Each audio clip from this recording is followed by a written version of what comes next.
శవ రాజకీయాలు చేసే దుర్మార్గుడు నువ్వు. నీకు చేతనైతే ఎవరిని చంపకుండా పింఛన్లయ్యి, నీకు చేత కాకపోతే నువ్వు దిగిపో.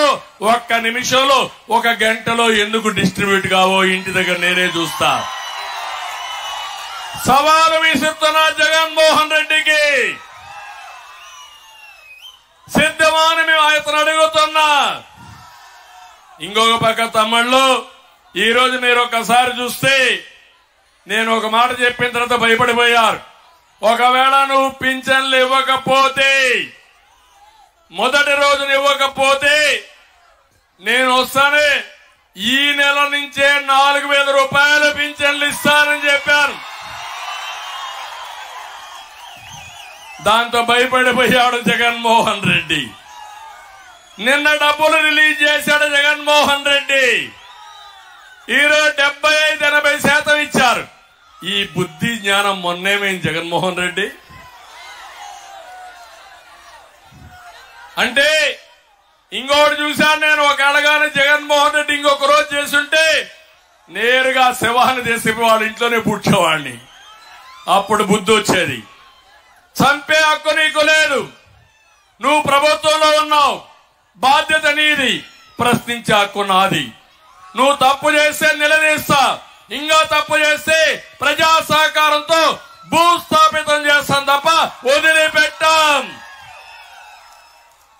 తమ్ముళ్ళు, నాకు అనిపిస్తుంది శవ రాజకీయాలు చేసే జగన్మోహన్ రెడ్డి ఫ్యాను ఆగిపోయింది. తిరిగే పరిస్థితులు లేదు.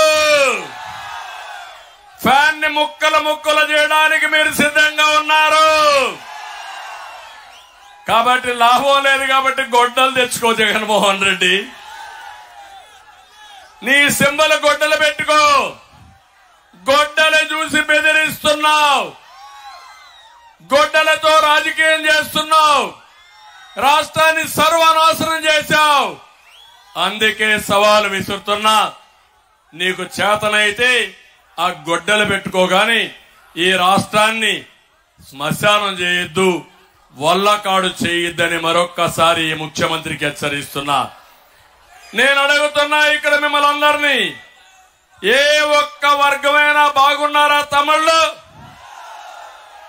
ఎవరైనా ఆనందంగా ఉన్నారా అని మిమ్మల్ని అడుగుతున్నా. రైతులు మీరు ఆనందంగా ఉన్నారా? రైతు కూలీలు మీరు ఆనందంగా ఉన్నారా? ఆడబిడ్డలు ధరలు పెరిగి మీరు ఆనందంగా ఉన్నారా? ఎస్సీలు మీరు ఆనందంగా ఉన్నారా? బీసీలు మీరు ఆనందంగా ఉన్నారా? ఎవ్వరూ ఆనందంగా లేరు.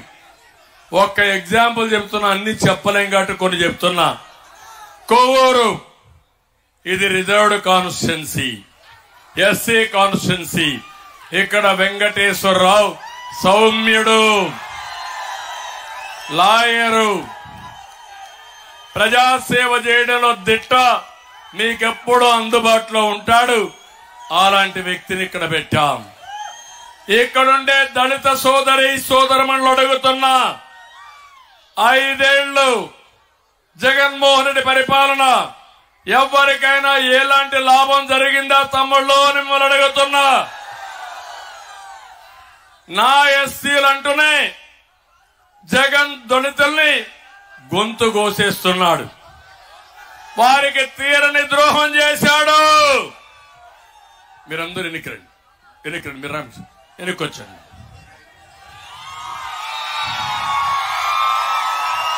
కొంచెం దిగండి రామకృష్ణ, కొంచెం దిగండి. దళితుల్ని నేను ముఖ్యమంత్రిగా ఉన్నప్పుడు సబ్ ప్లాన్ తీసుకొచ్చాం. దళితులందరూ ఇంట్లో ఆలోచించుకోవాలి. జనాభా దామాషా ప్రకారం సబ్ ప్లాన్ పెట్టి నిధులు కేటాయించాం. 27 సంక్షేమ పథకాలకు శ్రీకారం చుట్టాం. మొత్తం 28,000 కోట్ల రూపాయలు డబ్బులు 5 ఏళ్లలో కేటాయించి వాళ్ళ అభివృద్ధి కోసం ఖర్చు పెట్టాం. నేను అడుగుతున్నా, ఈరోజు భూమి కొనుగోలు కోసం 3,000 ఎకరాలు కొనిచ్చాం. ఈ రోజు ఎవరికైనా 1 ఎకరా భూమి కొనుగోలు చేశారా అని మిమ్మల్ని అడుగుతున్నా.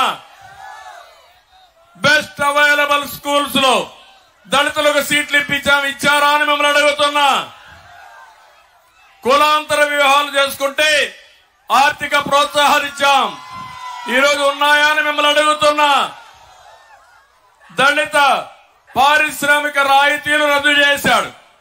మెడికల్ సీట్లలో బీసీ కేటగిరీ సీట్లు రిజర్వేషన్లు రద్దు చేశాడు.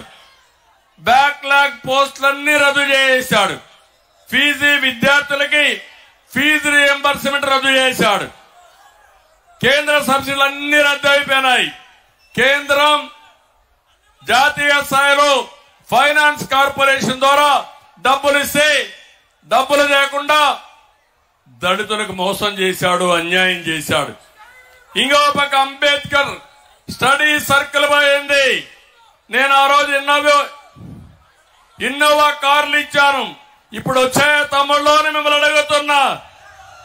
ఎస్సీల్లో కారు డ్రైవర్ కాకుండా కారు ఓనర్ చేయాలని ఎన్నో కార్లు ఇచ్చిన ఘనత తెలుగుదేశం పార్టీది. ఇతని అహంకారం ఎంతవరకు పోయిందంటే మా పెద్ద ఆయన పాపం తమ్ముడు భుజాల పైన ఎక్కి సంఘీభావాన్ని తెలియజేస్తున్నాడు. గట్టిగా చప్పట్లు కొట్టి ఆయన ఉత్సాహం చూస్తా ఉంటే నవ యువకుడు అయిపోయాడు. ఇప్పుడు తెలుగుదేశం పార్టీ మన కూటమిని గెలిపించడానికి ఎంత అహంకారో ఈ జగన్మోహన్ రెడ్డి. దళితులు గుర్తుపెట్టుకోవాలి. అంబేద్కర్ రాజ్యాంగాన్ని రాసిన వ్యక్తి. అలాంటి వ్యక్తి పేరుతో నేను విదేశీ విధానం పెడితే, విద్యా విధానం పెడితే దాన్ని రద్దు చేసి ఈయన పేరు పెట్టుకొని ₹1 ఇవ్వని దళిత ద్రోహి ఈ జగన్మోహన్ రెడ్డి అని చెప్పి నేను మీకు తెలియజేస్తున్నా. ఇంతేకాదు, ఈ రోజు నేను అడుగుతున్నా, ఎవరైనా దళితులు ప్రశ్నించే పరిస్థితిలో మీరున్నారా? మాట్లాడే పరిస్థితిలో మీరున్నారా అని మిమ్మల్ని అడుగుతున్నా. ప్రశ్నించకూడదు, నిలబడకూడదు, నోరెత్తకూడదు. ఎత్తే కేసులు పెట్టి జైల్లో పెట్టి వాళ్ళని హతం చేసే పరిస్థితికి వచ్చాడు. ఎవరైనా స్వరం విప్పితే వాళ్ళ గొంతు నొక్కేశాడు, లేకుంటే చంపేసే పరిస్థితికి వచ్చాడు. 6,000 మంది పైన తప్పుడు కేసులు పెట్టాడు. 188 మంది దళితులు చంపేశాడు. ఇక్కడే తమ్ముళ్ళు ఈస్ట్ గోదావరిలో డ్రైవర్ సుబ్రహ్మణ్యాన్ని వీళ్ళ ఎమ్మెల్సీ అనంతబాబు చంపేసి డోర్ డెలివరీ చేశారంటే మీరు ఆమోదిస్తారా అని మిమ్మల్ని అడుగుతున్నా. దళితులు ఒప్పుకుంటారా అని మిమ్మల్ని అడుగుతున్నా.